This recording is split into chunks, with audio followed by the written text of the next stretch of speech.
9 em cada 10 moradores do Rio Grande do Sul estão afetados psicologicamente pelas chuvas que atingiram o solo gaúcho ao longo do mês de maio. Isso é o que mostra uma pesquisa em andamento que está sendo feita na Universidade Federal do Rio Grande do Sul e no Hospital de Clínicas de Porto Alegre.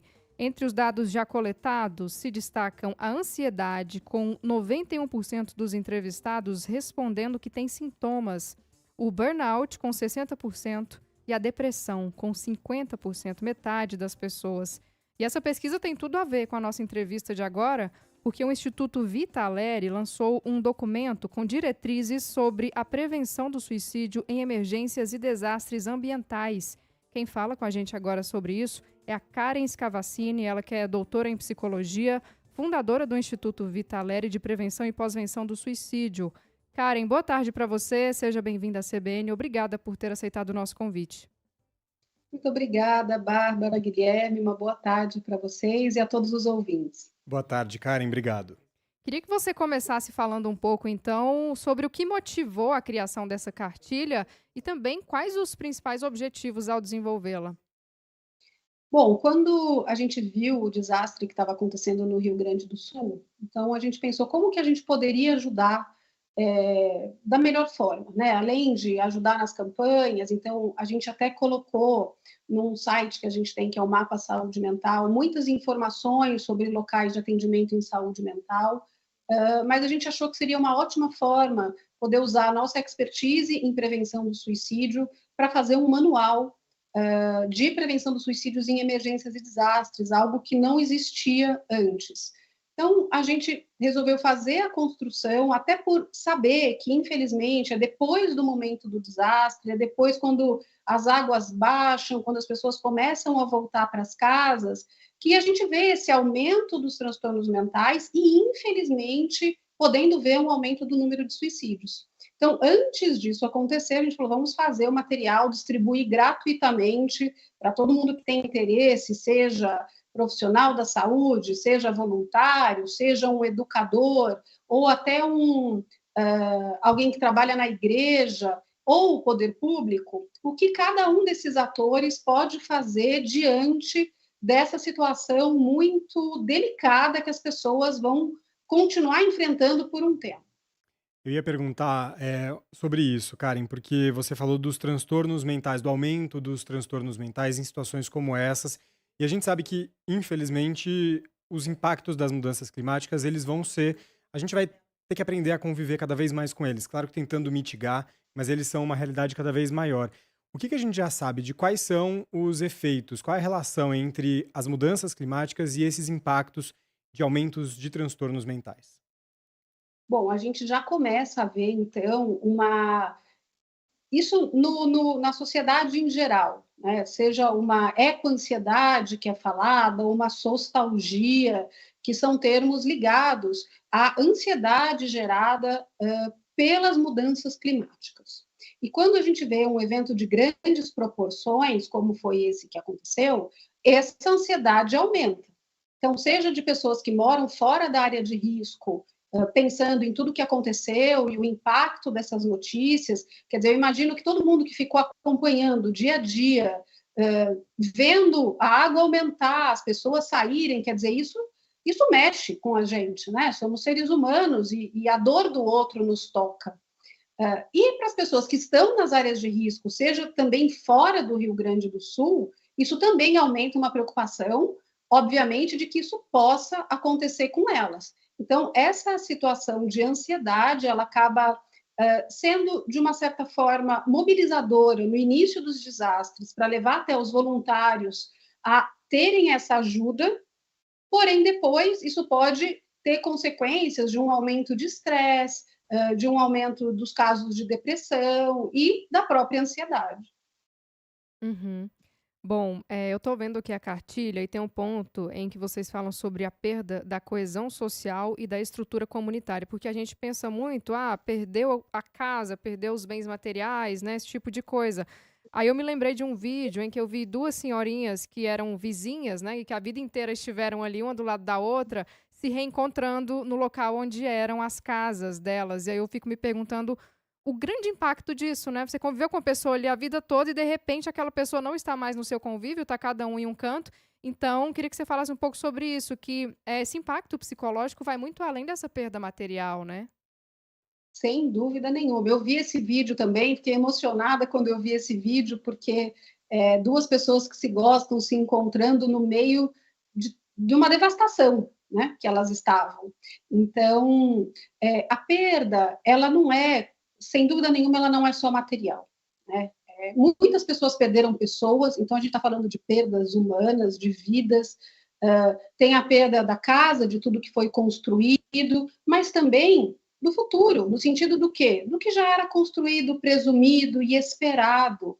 Então, o que acontece tira as pessoas dessa situação de rotina, do que esperar, e tudo muda, né? Então, tem diversas perdas concomitantes. E aí também tem a perda financeira, tem a perda, por exemplo, dos alunos que não estão indo para a escola, então a gente está falando de uma questão educacional que vem junto. E, infelizmente, para algumas pessoas, a perda da esperança, que eu acho que essa é uma das que nos preocupa mais. Que é claro que quando você tem uma comunidade por trás, quando você tem essa coesão, esse pertencimento, isso vai ser um fator de proteção. A hora que você tem todas essas perdas juntas e isso te leva a uma perda de esperança, isso pode ser muito mais preocupante, principalmente em termos de saúde mental. E quais são os sinais, Karen? Como é que a comunidade, essas outras pessoas, podem perceber que alguém pode estar precisando de algum tipo de auxílio, de algum tipo de amparo nessa questão de saúde mental, e até os próprios os sinais que a gente pode reconhecer na gente mesmo, né? Às vezes poder perceber ali que algo não vai bem. Quais são os principais sinais nesses casos? Bom, Guilherme, é importante até a gente fazer uma diferença, porque é natural que as pessoas tenham muitos sinais neste momento, Hum. porque elas estão passando por um período e um momento muito difícil. Então, elas estarem mais nervosas, estressadas, com questões relacionadas ao sono, à alimentação, isso vai fazer parte aí desse primeiro momento com muitas pessoas. Então, a gente só precisa também tomar cuidado para não patologizar algo Sim. que é um resultado da própria situação que essas pessoas estão vivendo, né? O que começa a nos chamar a atenção?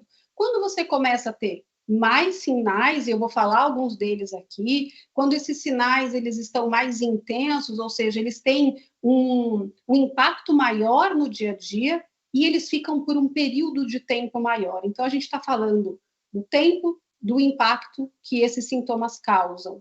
Então, alterações no sono, alterações na alimentação, não conseguir entrar na rotina, voltar para o dia a dia, ter aí alguns sinais de depressão especificamente, e que também são muito confundidos até em alguns momentos com os sinais do transtorno de estresse pós-traumático, que algumas pessoas podem desenvolver, e chegar até um aumento do uso de substâncias, isso também a gente vê, infelizmente, nesses cenários, e isso chegar até um pensamento de morte. Então, o que nos preocupa muito nesses sinais é quando a pessoa ela demonstra essa desesperança, o desespero, o desamparo, e começa a realmente a falar ou a pensar em fazer algo consigo.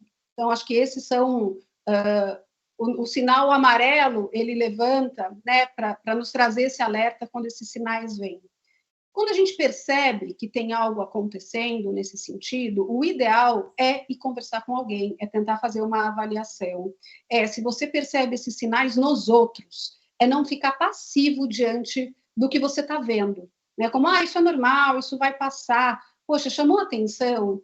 Vai em busca dos serviços de saúde próximos. Eu sei que mesmo nesses ambientes de desastres, isso pode ser um pouquinho mais delicado, mas ainda assim, nos abrigos, você tem hoje os plantões psicológicos funcionando, quer dizer, é também, sabe, deixar um pouco do preconceito de lado, que ainda muitas pessoas têm com relação à saúde mental, e pegar e ter uma avaliação, para ver se esse é um caso que precisa de um olhar mais atento, ou se a pessoa está, na verdade, reagindo a esse luto, a essas perdas e a esse impacto que ela esteve no seu ambiente, na sua rotina.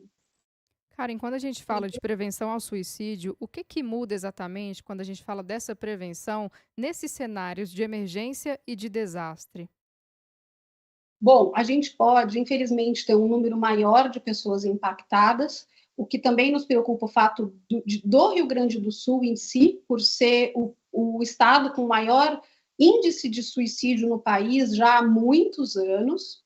Então, a gente pega uma questão da localização, que nos preocupa, o impacto da emergência e do desastre, ele vai aumentar o transtorno, não o transtorno mental, ele pode aumentar o transtorno mental e ele vai ter muitos fatores de risco que a gente fala acontecendo ao mesmo tempo, como todas essas perdas, como essa desesperança, como essa quebra da coesão social, e isso vai aumentar, pode aumentar o número de pessoas que fazem, que recorrem ao comportamento suicida. Quando você tem um espaço também onde você começa a ter muitos casos, você pode ter o que a gente chama do efeito contágio, o que também nos preocupa nessas situações, né? Que você tem esses espaços onde muitos casos acontecem ao mesmo tempo. E óbvio que a dificuldade de você encontrar um serviço de saúde mental que consiga te dar o suporte necessário. Tem muitos casos de pessoas que elas tomavam uma medicação, elas tinham um acompanhamento e com toda essa quebra, elas param também de ter esse auxílio e isso ser um desencadeante.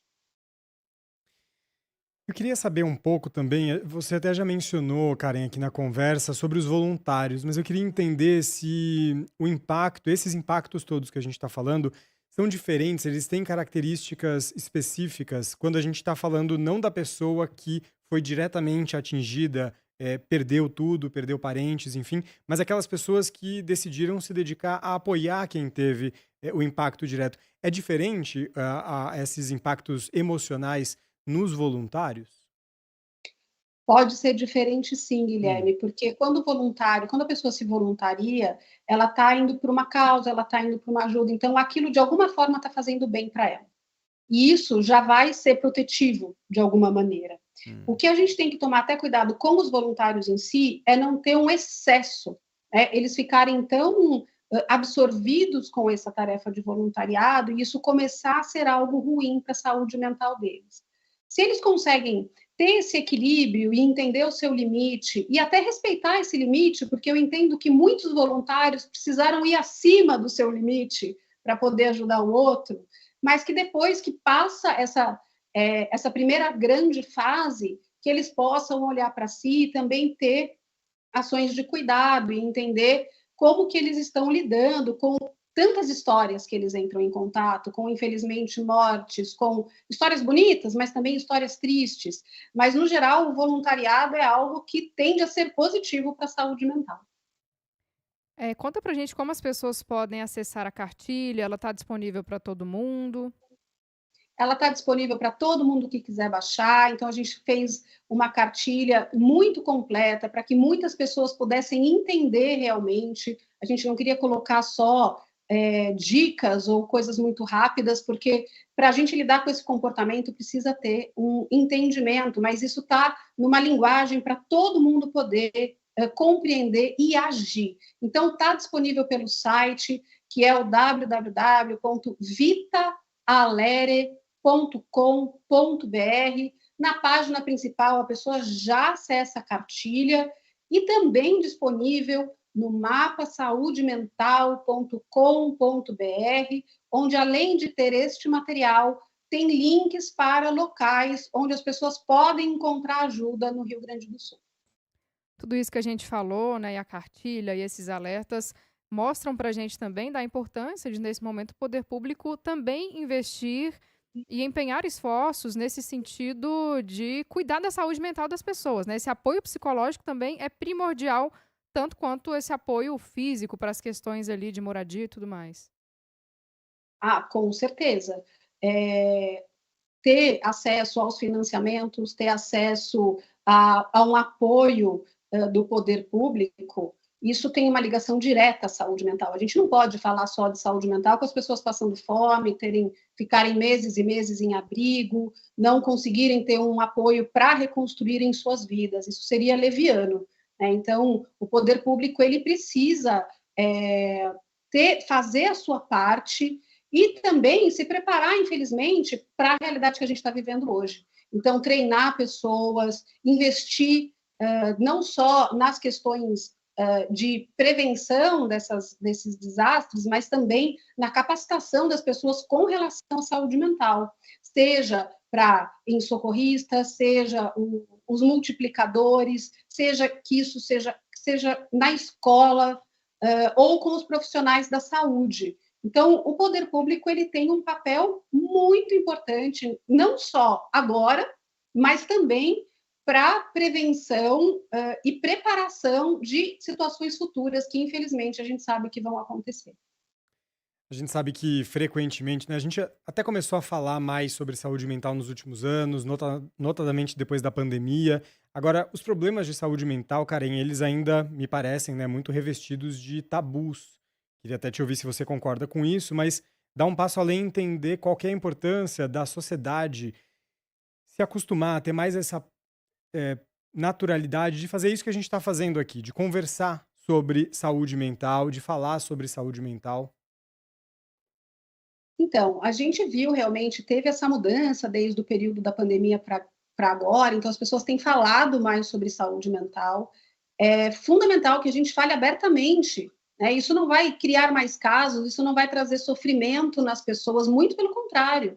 É a partir do momento que a gente fala abertamente, que a gente pode educar sobre o assunto, a gente pode diminuir o preconceito, que ainda é grande, especialmente em algumas regiões do Brasil, ou em alguns gêneros, né? Então, os homens têm muito mais dificuldade de pedirem ajuda e aceitarem ajuda.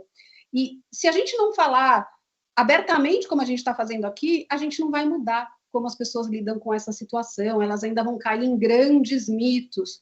Então, até também lá na cartilha a gente colocou uma parte sobre como falar, e aí até com relação à mídia, para a gente diminuir a desinformação, o impacto da desinformação, e pensar como os veículos também podem ajudar que haja esse diálogo e que os atores envolvidos também sejam cobrados para que façam a sua parte.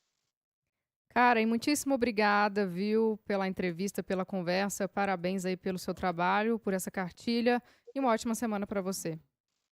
Muito obrigada, uma boa semana para vocês e boa tarde. Obrigado para você também, Karen. Karen Scavacini é doutora em psicologia, fundadora do Instituto Vita Aleri de Prevenção e Pós-Venção do Suicídio. E lembrando, né, Muniz, o número do CVV, do Centro de Valorização da Vida, é o 188. O horário de atendimento por telefone é 24 horas. Então, se você está passando aí por um momento difícil e precisa de um apoio, liga no 188 que o CVV está lá para te atender.